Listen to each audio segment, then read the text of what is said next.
Lisa, the Scrappy Wife behind scrappywife.com, and today I have another memory planner process video for you. I am working on the week of November 8th through the 14th. I am going to use some papers, some past papers from the Hip Kit Club. I think these are Simple Stories papers, but they're beautiful fall colors. So I spotted these and figured I would pull them out and use them for this particular week. There's Cozy Days, yeah, Simple Stories, Cozy Days. I think those will be gorgeous for this spread. So I will put you guys on fast forward. I will link things that I end up using down below. Otherwise, let's go.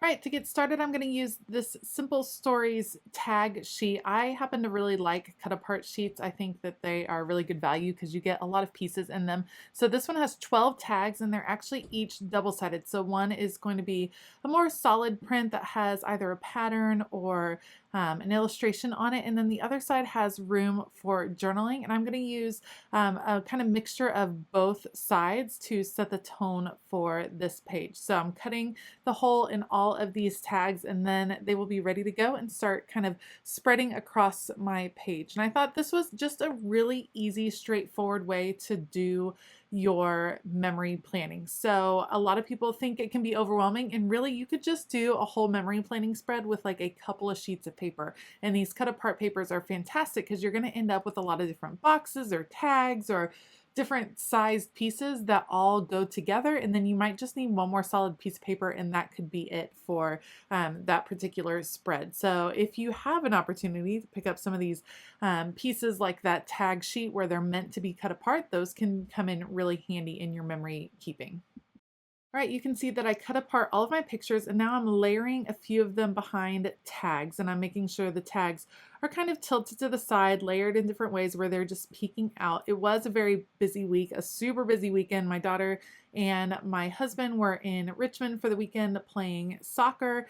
She had a big soccer tournament and they did really well. If you follow me on Instagram, then you saw that I posted her shot. The championship game came down to a shootout, which is crazy. It's her first time participating in one of those, and she got her particular goal and her team ended up winning in the shootout. So it was very exciting. So lots of pictures from that. In fact, I might even do a separate insert page just for that particular tournament. But I have a few here, including her and then her team with the championship trophy. And then I'm also layering, this is a picture of my boys. We stayed home, me and the boys stayed back, and I took them for donuts before church on Sunday. So oftentimes when all of a certain kind of picture happens on one day, I'd like to mat them all on one piece of paper. It groups them and kind of changes up how everything is laid out, which I think is kind of a cool way to vary it up. I also always like to repeat patterns on the right and left. So now that I've had this kind of yellow gingham pattern on the right side, I will definitely be putting together a couple of pictures on the left side. These are pictures of my kiddos being vaccinated. They got their first shot last week and we were all very relieved. We didn't really have any symptoms, but one of my sons just needed some extra cuddles the next day. Otherwise, no symptoms at all. And now I'm going to use this floral paper to add a little bit of pop. So I love matting the pictures. I print these out at home on an Epson PictureMate printer. I use an app called Print to Size that allows me to put 4 pictures on one 4x6 sheet. So then I can cut them down and they're 2x3, which is basically the size of these boxes. I generally get out of the box, if that makes sense. So they're rarely the exact size of the box, but I like matting them and layering them in some different ways just to bring in that extra color and kind of set the tone in for the page with the color scheme, because I do print my pictures in color and sometimes those are bright colors and I still want to go with a different feel as far as the color scheme for the page, and this one is very much a fall themed color scheme. I did change it up this time because the pictures that I'm matting are pictures that are not layered with a particular tag, and the ones that are layered with a tag I am not matting because I thought that might be a little bit of overkill. I'm going to add a little bit of washi tape here at the top. This has like a wood grain look to it in kind of a chevron pattern that I thought was pretty cool looking and had this warmth to it that the rest of the colors on the page had. So I'll add it at the top and the bottom on each side before I start adhering things down on the page. So just lining it up on the bottom. This also helps cover up if I come up a little bit short as far as reaching the bottom with some of the photos.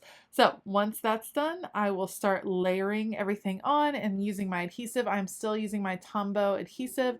Thank you for everyone that gave me some recommendations on some different adhesives to try. I'm trying to find a new cheap alternative to my adhesive tape glider. I have the large pink adhesive tape glider that I love, but it's been harder to get refills recently, and someone told me that they were going out, like out of stock. They weren't making them anymore. So that would make me super sad. So I'm still looking for an adhesive that will work just the same. All right, so I'm putting this down over here on the right side, and that's when I realized I forgot to put down the washi tape that I wanted to put down.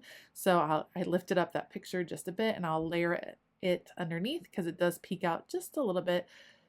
Trim that off, and then over here I can just go to the edge, no big deal, and trim it off.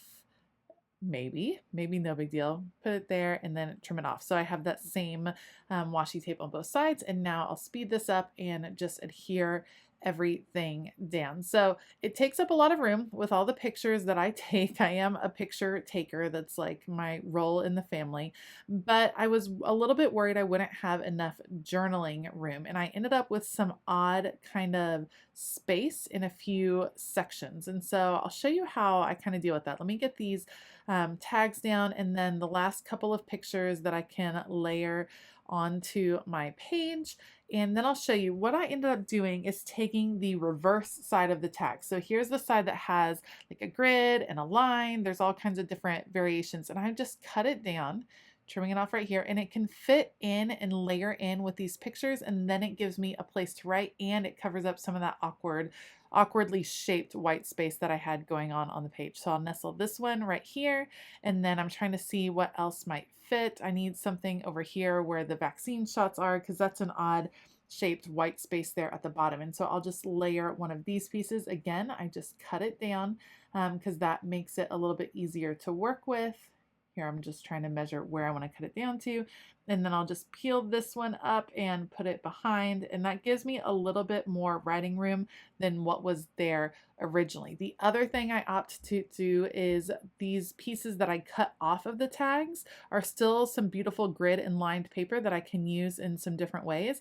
And so I have this one that will layer on these photos down here that I can easily label those photos with.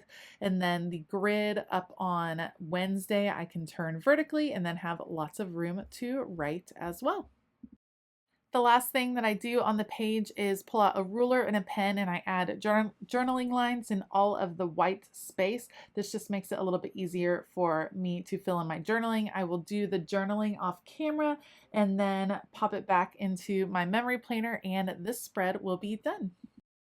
Thank you so much for joining me today. If you liked this video, please give it a thumbs up and consider hitting that subscribe button as well as the bell notification button. I will link supplies down below. I'll see if they still have the Simple Stories Cozy Days line over at scrapbook.com. It is a beautiful line and great for the fall. I want to give a huge shout out to my Scrappy YouTube members. Thank you so much for all of your support. If you are interested in becoming a Scrappy YouTube member, then make sure to click the join button or check the link in the description box below. All right, I hope that you have a fabulous day, and as always, keep it creative.